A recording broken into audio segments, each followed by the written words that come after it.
அரசு ஊழியர்களுக்கு ஓய்வும் போது பணிக்கொடை 20 லட்சத்திலிருந்து 25 லட்சமாக ஆக்கியது திராவிட மாடல் ஆட்சியில அண்ணன். இதெல்லாம் சொல்லிட்டான். ஒன்றே ஒன்று நான் கேட்க விரும்புவது இல்ல, நான் ஒன்னே ஒன்று தான் கேட்கிறேன். இது ஒன்னே ஒன்று. பில்டிங் ஸ்ட்ராங், ஆனா பேஸ்மெண்ட் வீக். இன்று சட்டமன்றத்தில் திமுக எம்எல்ஏ ஏவவேலு பேசும்போது அவரை சபாநாயகர் ஜேசிடி பிரபாகர் கலாய்த்து பேசியுள்ளார். அவர்கள் இல்லை என்று சொன்னால் பண்பட்ட சமூகம் உருவாகாது.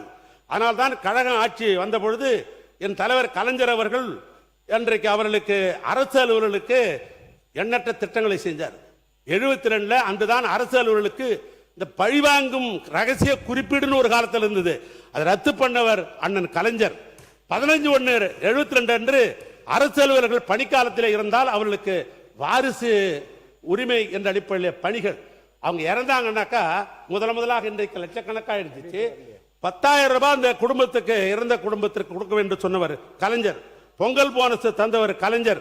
அதோடு மட்டுமல்ல, ஒன்றிய அரசாங்கத்திற்கு இணையாக மாநில அரசுகளுக்கு ஊதிய வகைகளை வகுத்து கொடுத்தவர் அண்ணன் கலைஞர்.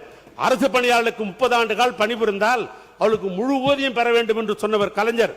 15 நாட்கள் ஈட்டிய விடுப்பை ஒப்படைத்தால் அதற்கு பணப்பயன் கொடுக்கும் என்று சொன்னவர் கலைஞர்.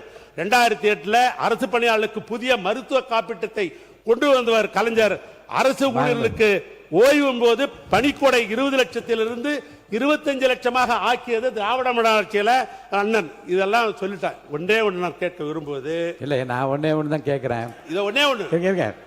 பில்டிங் ஸ்ட்ராங், ஆனா பேஸ்மெண்ட் வீக் அப்படின்றது பேசுங்க. முடிச்சிருங்க. பேரத்தவர்களே, 2003